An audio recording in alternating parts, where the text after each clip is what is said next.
বিতর্ক, এটা অশ্লীলতা, চিরবির চিরবির চিরবির চিরবির করছে। নাম তার ময়ূক রঞ্জন ঘোষ। পেশায় একজন সাংবাদিক হলেও আচার আচরণে মলম বিক্রেতা কিংবা জোকারকেও হার মানায়। মুখে দিলে ফিনিশ, চুষে খাও, কামড়ে খাও, দাঁড়িয়ে খাও, বসে খাও। কথা বলতে বলতে ছুটছেন স্টেজের এক প্রান্ত থেকে অন্য প্রান্তে। উদ্ভট অঙ্গভঙ্গি করে বেশ আলোচনায় রয়েছে ভারতীয় সংবাদ মাধ্যম রিপাবলিক বাংলার এই সাংবাদিক। তিনি কি সাংবাদিক নাকি সাংঘাতিক তা আসলে তার আচার আচরণই বলে দেয়। ময়ূক রঞ্জন ঘোষের এই অদ্ভুত ও উত্তেজনাপূর্ণ উপস্থাপনা নিয়ে এরই মধ্যে সমালোচনা ও বিতর্ক তৈরি হয়েছে বাংলাদেশে। ময়ূকের সংবাদ পরিবেশনের ধরন অনেকেই মলম বিক্রেতাদের সঙ্গে তুলনা করেছেন। ফলে তাকে নিয়ে বাংলাদেশের দর্শকদের মাঝে তৈরি হয়েছে মিশ্র প্রতিক্রিয়া। এরই মধ্যে সামাজিক যোগাযোগ মাধ্যমেও তাকে নিয়ে ট্রল, সমালোচনা, নানাবিধ চর্চা অব্যাহত আছে।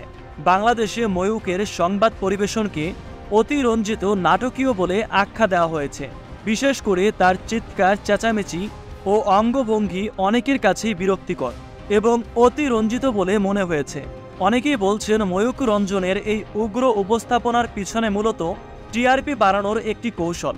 রিপাবলিক বাংলা চ্যানেলটি বিজেপিপন্থী একটি সংবাদ মাধ্যম হিসেবে পরিচিত এবং তাদের মূল উদ্দেশ্য হল যে কোনো উপায়ে দর্শকদের দৃষ্টি আকর্ষণ করা। ময়ূক রঞ্জন এই কৌশলকে কাজে লাগিয়ে তার ব্যক্তিগত জনপ্রিয়তা এবং চ্যানেলের টিআরপি বৃদ্ধি করার চেষ্টা করেন বলে অনেকের ধারণা। ময়ূক রঞ্জন ঘোষের এই অভিনব উপস্থাপনা পশ্চিমবঙ্গের সংবাদ মাধ্যমের বর্তমান অবস্থানের প্রতিফলন বলে মনে করছে বাংলাদেশের অনেক দর্শক, যেখানে উত্তেজনা ও বিনোদনমূলক উপাদানকে প্রাধান্য দিয়ে সংবাদকে নাটকীয়ভাবে পরিবেশন করা হয়। তবে এ ধরনের উপস্থাপনা কতটা কার্যকরী বা সাংবাদিকতার নৈতিকতার সাথে কতটুকু সামঞ্জস্যপূর্ণ তা নিয়ে সমালোচনাও রয়েছে ব্যাপক পরিমাণে।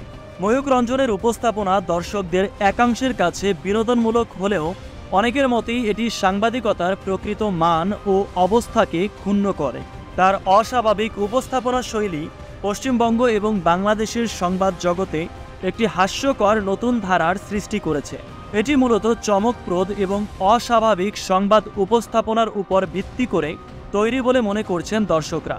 তিনি মলম বিক্রেতা নাকি সাংবাদিক, নাকি সংবাদ উপস্থাপনার আগে তার শরীরে মরিচ ঢেলে দেওয়া হয়, তা আপনারা কমেন্টে লিখে জানিয়ে যাবেন।